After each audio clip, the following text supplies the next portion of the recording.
We're back out here going to hook the vacuum up to these lines. These have been torqued down. This one, this here, torque specs will be different for different units. So you look at your manual for that. That's really the only thing I opened the manual for, I think, to get those torque specs. Figure out which way is loosened. There we go.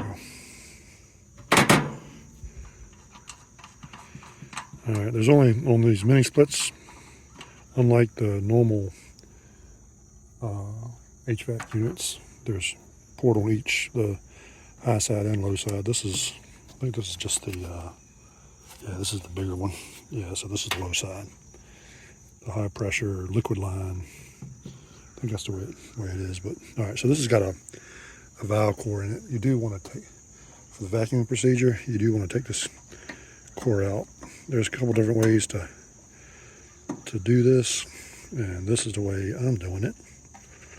Now, trying to get this lined up so it'll go in there and actually, hang on a second, let me take two hands. Get the tripod and set it up. Hang on. That's a tight fit. I guess that's meant for it so that it doesn't come off. So, because when you go to put it back in there, you have to go through this valve body. But there it is, and it was. You have to get it lined up to these flats and push it in there real hard so it'll bite, so you can actually turn it out. All right, we're gonna basically just set that up here for now, and it's nice that it's magnetic, so you don't have to worry about that. Then I have this gauge set up, and I'll talk about this in a minute. Let me tell you what. Let me put it on tripod. Hang on.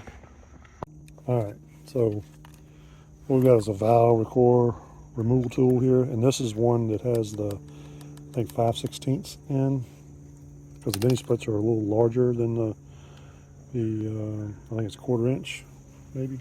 After you vacuum this out, you isolate the valve, and then you have to put this guy back in there, and this will slide forward so you can actually attach it while this is still behind the valve. I think you can see that, yeah. And then you'll have to bleed some air out of here, and then open this guy out, and then you'll push this in to get the valve core in it. And that's, of course, after you've released the refrigerant, but we'll go through that step by step, so you'll understand that. So, all right, let me hook this up.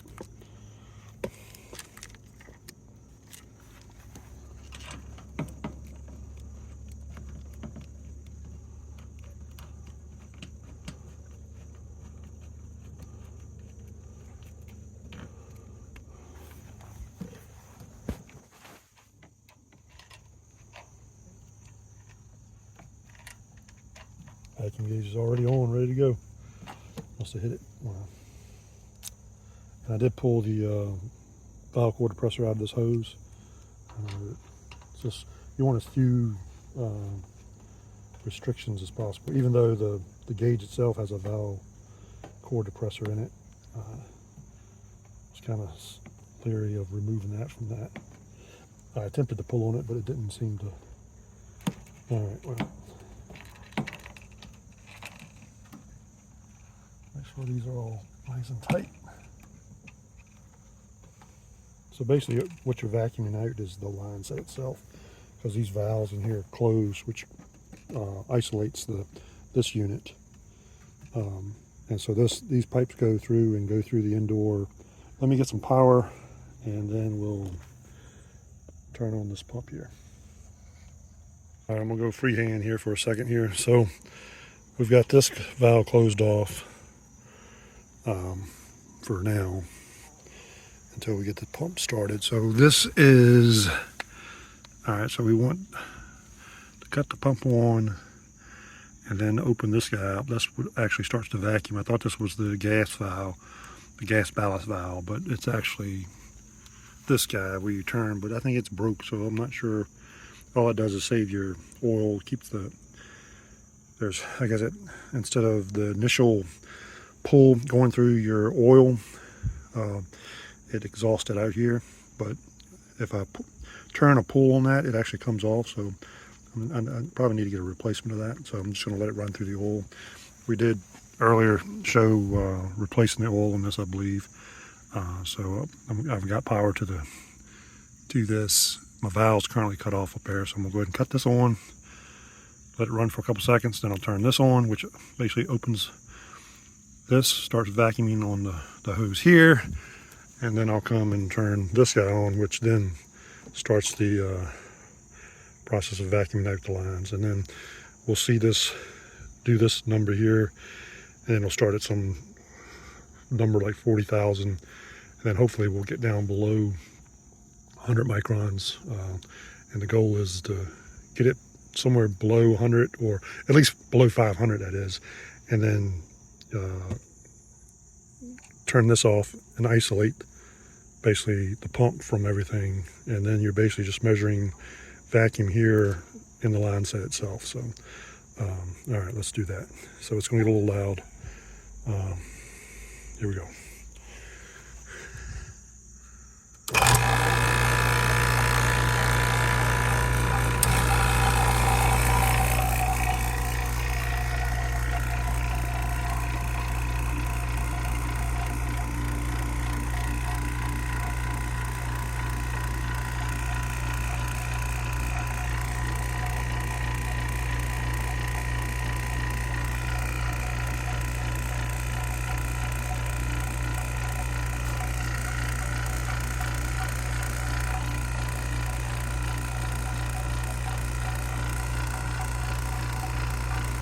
Guess I should have set up the tripod for this and do a little time lapse on it, but we'll sit here and let this crank down for a little bit.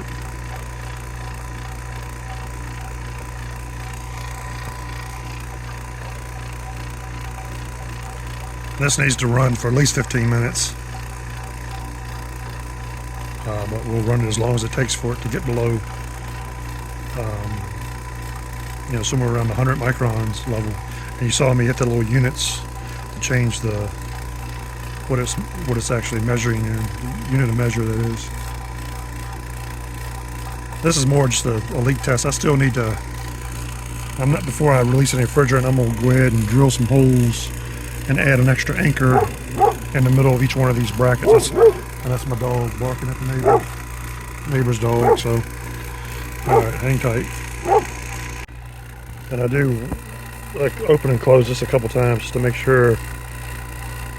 We'll do that as it gets closer to the reading that we want to see. I guess there's the ball valve in here, and there potentially air gets trapped in there around it. I've seen some videos where they take a second one of these with the 1/4-inch fitting here, and they actually tap it onto here so they can isolate this gauge before they release the refrigerant. But supposedly these are safe for those type of for the refrigerant and stuff. So I didn't see spending another $70 just so I could isolate the gauge, and I already spent more on the tools and than I paid for the actual MiniSplit itself. I think I'm up about $1,500 total, and I think even with the discount, I think the unit was just over $500. So, but I'll get some more details of that and share that with you. I still got a few things to do here. I've got that piece that will snap around here and cover this hole, but I may just put insulation in it. I'm undecided about whether I'm going to cut this. That's as far as it goes in. I may try and squeeze it to see if I can get it on the other side of the OSB, so this is not rubbing on the OSB. And then I've got some putty stuff to either seal this and seal this here too as well. And then I think we mentioned before, we'll figure out to get this angled still downward and maybe zip tie that to that. I don't think I'm going to leave it hanging like that. Kind of looks kind of weird. And then I'll probably have this cord laid up here, and then there's a wrap that they include with the unit that I'll wrap all this up with. I'll probably wrap it together to about right there, and then maybe wrap these individually. We're down below 500, so we'll We're going to give it about another 5-10 minutes, and it's still going down, so we're going to see what happens. And see, when you isolate this, that'll typically go back up because it'll normalize the pressure. So you'll have to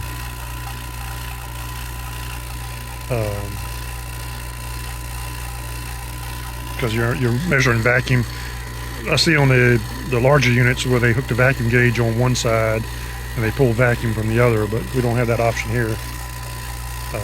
But because it's, you know, it's closer you get to the pump, the lower or the more of a vacuum that it pulls. So, and I was actually reading about how this whole vacuum process works. It you know, moisture in a vacuum, it lowers the boiling point. You know, 212 degrees Fahrenheit is the normal boiling point for water, but it's significantly, in a vacuum, it's below, you know, the temperature that it is outside. So it basically, the moisture gets boiled off and the vacuum actually sucks the vapor out. And you can actually, I don't know if you probably can't see it on the camera, but there's a faint sense of vapor coming out of this hole here. But hopefully you understood that. But I'm not the teacher here. I'm learning too, so I'm probably not the one to gain all your knowledge. There's plenty of other videos out there, and I'll link to a couple of them that I found very helpful. But this is more of the experience of someone that's never done this before, and this is what you go through. So, and I probably spent a little bit more money than I should have. I mean, I've seen people, they use a regular manifold gauge set. The problem is you don't see the you can't see this type of movement, because when you pull those gauges basically go down to -30, and that's from the time you turn on the pump to the time you cut it off. It's basically set at one spot, so you can't really see it actually climb down like here. But 250 looks like the most we're going to get out of here. So, all right, I'm gonna give it another 5 minutes and see. I'll come back at you in a minute and see where it's at. All right, down to 200. So let's give it another couple minutes. All right, it's been about 10 minutes, and it's holding right there at 200. So I think what we'll do is just isolate this guy. It should jump up a little bit. Should. I would expect it to, but it hasn't yet. All right, so now we can close this off and then turn the pump off.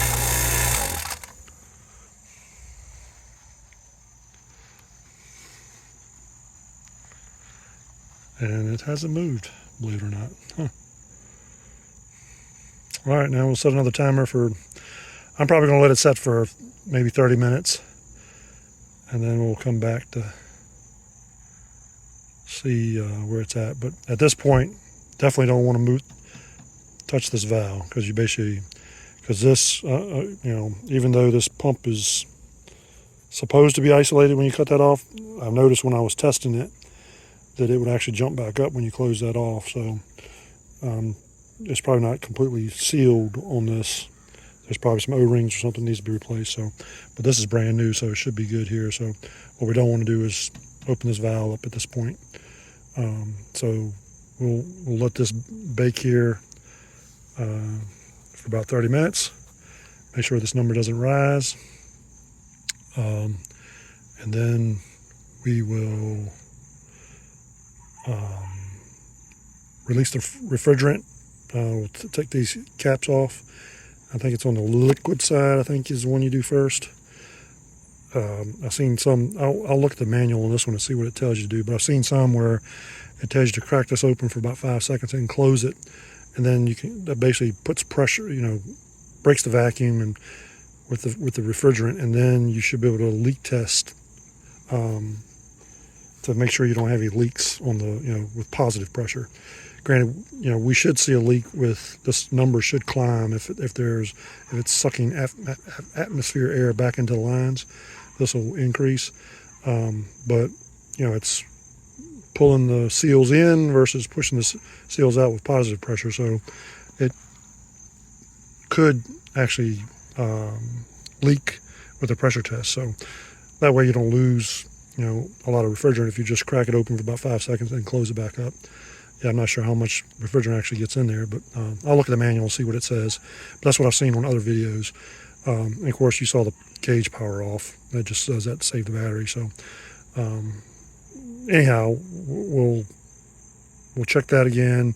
We'll release some refrigerant into this to positively pressure this, and then we can completely release the refrigerant. Open these valves all the way up, and I'll show you that. I think it's like a 5 or 7 millimeter wrench. I'll have to Allen wrench on the inside of these caps, and then we'll take this guy, and there's a process where you put this on, and this I know you can't see that, but you pull that up like that and able to screw that on so that the valve stem is on the back side of this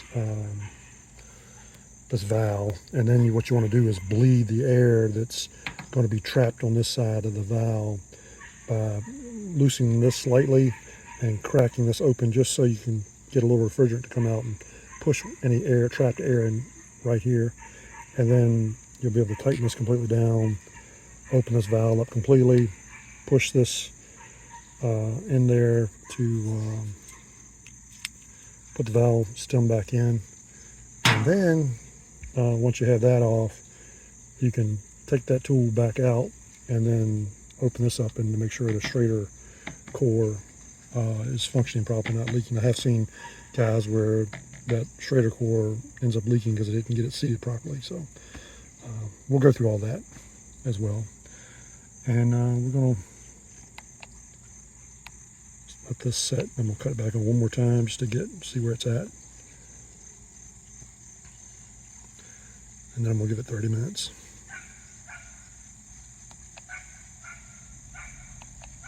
Yeah, it's still setting at 200. Oh, I went past it. Yeah, it's still setting at 200. So, all right, we're going to set the timer for 30 minutes, and I'll be back at you. I'll come back to you about 30 minutes, a little more than 30 minutes. It's rose to 240, so I'm going to give the vacuum another run just to see if I can get it lower. And what I'll probably end up doing is leaving it for a couple hours just to see how significant it goes. So I'm going to get it cranked back down to something below 200, and I'll check back with you once I do that. So what you want to do, though, since you've got vacuum, you don't want to lose what you've already done. You want to basically turn the vacuum, reverse process, turn the vacuum on, let it run a couple seconds, then open this port, which then we'll start vacuuming this hose out again. Let that run for a minute, maybe, and then we'll crack this guy open. All right, be back and let you know the result.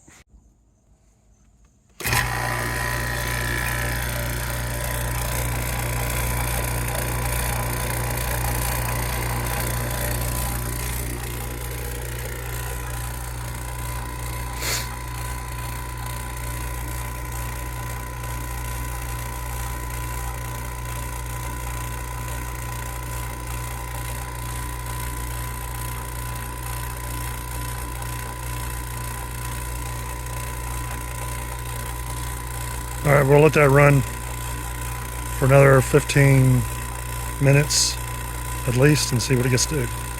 All right, see you back in about 15. Right back out here again, let it run for another 15 minutes.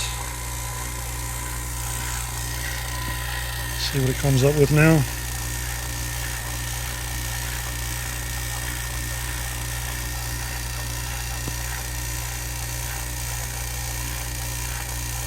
Oh, look at there. We got down to 170 that time. Good deal. All right, 15 minutes later, we're setting at 170 still, so we'll turn this guy off, turn it back on, see if we'll go to 170, back to 170 again.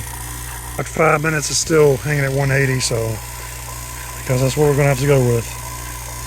Cut that off, see if it'll move. Doesn't look like it's gonna move.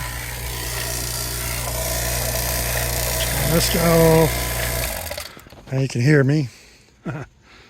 Alright, so after about, I don't know, probably 30 minutes total. So now we just wait and set the timer for 30 minutes and see what she rises to. And hopefully it's something below 500. Normally, the ones I've seen, the videos I've seen, it rises almost immediately, but I think the fact that this LineSet is so short, that may be the case, but I'm not sure. But all right, be back at you in another 30. All right, after a couple hours, it's raised up to 270, so I'm gonna let it set probably another couple hours and see if it raises any more, and we'll be back at you.